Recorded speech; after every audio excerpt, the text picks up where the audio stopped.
right to Mahomes, who started last week for the first time after hurting his knee and lost to the Titans. How would he fare tonight? Well, here's a deep pass to Kelsey. Right here, if you're looking at it, 24-9, the Chiefs were in full control. Okay, well, the next highlight we're looking at, they're only down 7, and the Chargers have the rock within the 20. Rivers looking, sees Eckler. Intercepted by Daniel Sorensen, puts the game away. Phillip Rivers would throw 4 interceptions in this one. He's heartbroken. The Chiefs are elated. Huge victory for Kansas City, improves them to 7-4. Big defeat for the Chargers, who had more than enough opportunities to win this one. 24-17, Chiefs, they win this one. More highlights, more info, more fallout ahead. Our takes, of course. We've got Angry Runs on the way. Hey, Scott Pioli's in studio. Awesome. Hey. Melissa Stark's joining us momentarily, so don't go anywhere. Now, there weren't a ton of upsets like last week, but some matchups were more revealing than others. How angry is this kid? That's such a furious. Look at that kid. What's the matter? Speed bag. I think he's adorable. Maybe he's a Vikings fan who they do not make my top 5, but it's time to show you Fight My 5. I want you to take first a look at my rankings from last week. We do the top 5 teams. I've done it week to week. This is the 3rd week I'm doing it. I had the Seahawks at 3, then they win, of course, and had a bye week. San Francisco was at 4. Nobody was happy about that. The Falcons beat the Saints, so I put them from 1 to 5. Patriots were at 2. Baltimore Ravens I had at 1. No Patriots fan was happy with that. So those are my top 5 from last week. Now headed into week 12. Here we go. You ready? Yes. All right. At 5, drop the Seattle Seahawks, which almost isn't fair. Right. They were on a bye. Nothing happened, but other teams did great stuff. Still, they have to be in the mix because Russell Wilson, he's the most clutch quarterback in the NFL. I don't care about what you say about Aaron Rodgers. When this team falls behind, you know he's bringing them back. 5 game-winning drives leading the league this season. Jadeveon Clowney has his legs under him. The defense is making plays when they need them to. And let's not forget, this team beat the 49ers. At number 4, I have the New England Patriots. 4. They fall. They fall from 2 to 4. They should. I don't feel good about it. Their defense, a nightmare. No issue. They're allowing less than 1 offensive touchdown a game this season. That's absurd. They're allowing the fewest points per game since the 2000 Ravens. I'm not even saying that I'm worried about Tom Brady and this offense. I am saying that it's hard to feel great about this offense based on what we've seen the past few weeks. That said, they are 9-1. Not the most complete team in the game on deck. They've got both Texas squads, the Cowboys. Then they have to go to Houston, a battle with the Chiefs in Week 14. At number 3, the New Orleans Saints. Fleur-de-lis. I'm just looking at Nate's face just to get the You're good? I'm good. Listen, seeing what the Falcons did to the Panthers made me feel a lot better about what happened to the Saints against Atlanta. Either way, they rebound against the Bucs. No easy task. A division opponent away from home without your star cornerback, Marshawn Lattimore. They're back. Alvin Kamara looked back. He had over 100 yards against a really tough Bucs run defense. I dropped them to 5 last week. I can't put them higher than this right now, but I'm sure they'll work their way up to the top spot soon. They've got a game against my number 2 team, the Niners. Here we go. Coming up in December. Niners are 9-1. Significant win over the Cardinals, who are no pushover. They overcame a 16-zip deficit on the back of their quarterback. So what else do I need to see? Throwing a complementary pieces all over the field to overcome losses like Kittle, a banged-up Sanders, an ineffective run game. The defense wasn't amazing as usual. Robbie Gould's been up. They might be undefeated if he's out there, right? Impressive wins over the Rams and Steelers. And at number 1, We got something we can all agree on in the world, the Baltimore Ravens. How could anyone say this isn't right? They're the most complete they team. bad. They have momentum. They're on fire. I don't even remember those 2 losses that they had, so don't even bring them up to me.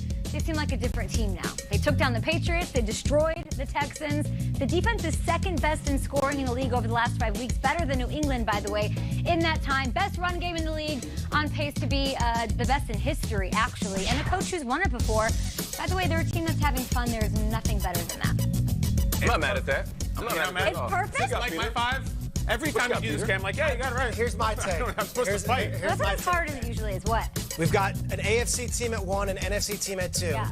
Right now, watching the league, would you say that's your Super Bowl right now? The Ravens versus the Niners? Because that's what we're saying if we're saying they're 1 and 2. My first Super Bowl I ever went to was these 2 In New spots Orleans. in the city. There you go. I would love to see that happen. I'd love to see Baltimore make it. The thing is, I have them at 4. But the thing is, it won't matter when the playoffs start and they start knocking teams out. But I have major concerns about their offense for now. But I would not be mad to see those two squads, though. We all know who I want to get there. Say it. All right, Niners, pushed to the limit by a rookie quarterback, down early in this game. You still think they're the second best team? They're better than New Orleans? They're better than Seattle? You like them at 2 still despite that? I like the Saints, I think that loss to Atlanta is an anomaly, especially what I said about the Panthers, and Atlanta sort of just, nope, they can't be beat right now the way that they're coming together as a team. The Niners, though, I'm worried if they lose, God forbid, they lose Michael Thomas. What is this offense? Oh, yeah. They lose Alvin Kamara. They did win 2 games without him. They did go 5-0 with Teddy Bridgewater at quarterback. But the Niners have proven to me that they can lose their number 1 guy. They can lose Kittle. They can lose. They got Emmanuel Sanders. He's banged up. They have overcome so much injury adversity. People on the Eagles, people keep talking about, oh, we have no receivers, we have no depth. They're finding ways to grind it out and win, and they're 9-1. So yes, at 9-1, they have to be up there. Okay, so the Seahawks, the Packers, the Vikings, they all have 8 wins. What made you put the Seahawks above the Packers and the Vikings? Their 2 losses are against 2 teams that are on this top 5 list, so it was sort of easy to keep them in there. The Packers weren't on my list last week. They were on a bye, so they couldn't make their way on unless these teams upset and exploded. And the Packers lost to the Eagles and Chargers. The Vikings have lost 3 games overall, so they can't quite make it on this list. I like Pretty it, Kay. sound? I'm not mad at it. No, And not it's too getting many ready goals. for a shakeup, though, You Kay. guys aren't weirded out that this is down here? No. It's ugly right now. You just keep them in the reservoir in the top 5 and just Yeah. let them linger. I think it's fair. Yeah. I mean, he didn't score a touchdown. They needed a trick play to get anything going. He's a 42-year-old quarterback who's going to bring it. It's not even just him that I'm worried about. It's Marshall Newhouse. It is, I know Isaiah Wynn's coming back. It's their run game. Yeah. If your run game is behind the Tampa Bay Buccaneers and the Chiefs, you've got issues. And they've had those issues. And as great as Belichick is and as great as that offense is, they've not been able to correct that. So you need a run game late. Based on his comments after the game, I don't think Brady would argue with you that they're not their best right now. He did not look happy. Yeah. Use this, New England. I just can't wait to see New England and the Chiefs in Foxborough. Okay, more Good Morning Football on the way. We've got Will Selva out in the newsroom in Culver City with more. Hey, Will. Hey, what's going on there, Kay and guys? And we'll have much more on the Patriots and Tom Brady. But first, the Kyle Allen hype train losing significant steam on Sunday.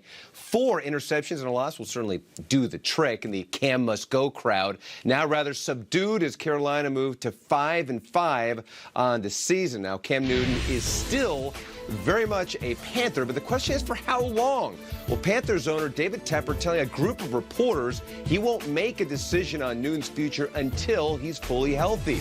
When he's finally healthy, Tepper hopes he would stay with Carolina.